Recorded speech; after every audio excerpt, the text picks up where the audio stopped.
So good morning, everyone, and welcome to the first committee, the Commerce, Manufacturing, and Trade Subcommittee hearing of the 119th Congress. I'd like to express my sincere congratulations to my good friend, the chair, Mr. Guthrie, on his appointment to the powerful Energy and Commerce Committee, the oldest standing legislative committee in the House. I don't care what Ways and Means says. And the best darn committee in Congress, by far. I also want to thank the chair for putting his faith in me to lead this important subcommittee, which has broad jurisdiction over a great many important matters.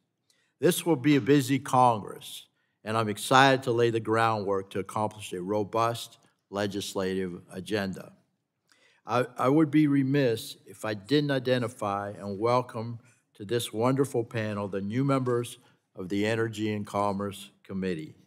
Mr. Benz from Oregon, Ms. Houchin from Indiana, we'll be working on COSA together, Mr. Fry from South Carolina, Ms. Lee from the great state of Florida, who's a great friend of mine, and Go Gators, and Mr. King from New Jersey, Mr. Evans from Colorado, and Mr. Goldman from Texas. Welcome, welcome. I also want to thank my very good friend, Russ Fulcher from the great state of Idaho. Well, he'll be serving as my vice chair.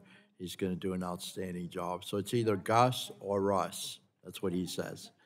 So, and finally, it is good to be sitting next to my good friend, Ms. Schakowsky from Illinois. I'm greatly looking forward to working with you again and all the members on this particular subcommittee. Now on to the business at hand. I'm excited to kick this Congress off with an educational hearing examining the state of American manufacturing and how it can be revolutionized with the use of artificial intelligence. We know generative AI is currently dominating the headlines for its specific use case of AI, such as how DeepSeek is capturing warranted attention with their collection of Americans' personal data and subsequently sharing it with the Chinese Communist Party. But I think we must remember that generative AI, and of course, has some positive aspects, there's no question, but generative AI is only a specific use case of this technology. And AI's applications are much broader than what has claimed the spotlight recently. We have seen how AI applied to vehicles is paving the way for the next generation of vehicles that will drive themselves. I tell you what, it's very, very exciting, particularly with someone with disabilities such as myself. These autonomous vehicles promise to greatly improve auto safety, which is the most important thing, and provide vast mobility benefits to every American, including those with disabilities. We have also seen how the technology holds the power to completely revolutionize American manufacturing and bolster our supply chain. By integrating AI and machine learning into supply chain systems, we can better predict constraints and find potential weak points which can be used to prevent shocks that disrupt entire industries. Our committee has led on supply chain mapping and monitoring legislation before and empowering companies to deploy emerging technologies like AI to better understand our supply chains. It could help us protect against the next pandemic or the next major labor shortage, and that's huge. We need to send that legislation, and I know Representative Bouchon, Dr. Bouchon had it last session, but he's no longer on the committee, unfortunately, but he'll be helping us.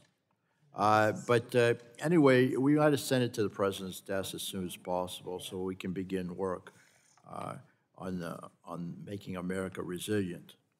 Industries can also utilize the power of AI in our manufacturing ecosystems to find where redundancies exist and reduce waste in the developmental pipeline.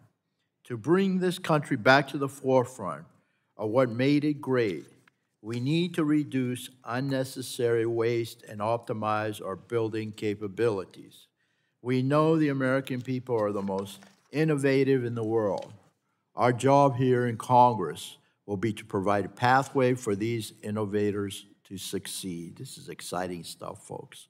America's global leadership in the 21st century will be contingent on our ability to promote emerging technologies and establishing a pathway to unleash them throughout American manufacturing. We have a great panel of witnesses today to share examples of how AI is actively being used in manufacturing and supply chains. I want to thank them for being here today, particularly with this bad weather. Thanks for coming in. I think the chairman did a great job in giving us an extra hour to get here, so we appreciate that very much. I didn't run Greek time today because I had that extra hour.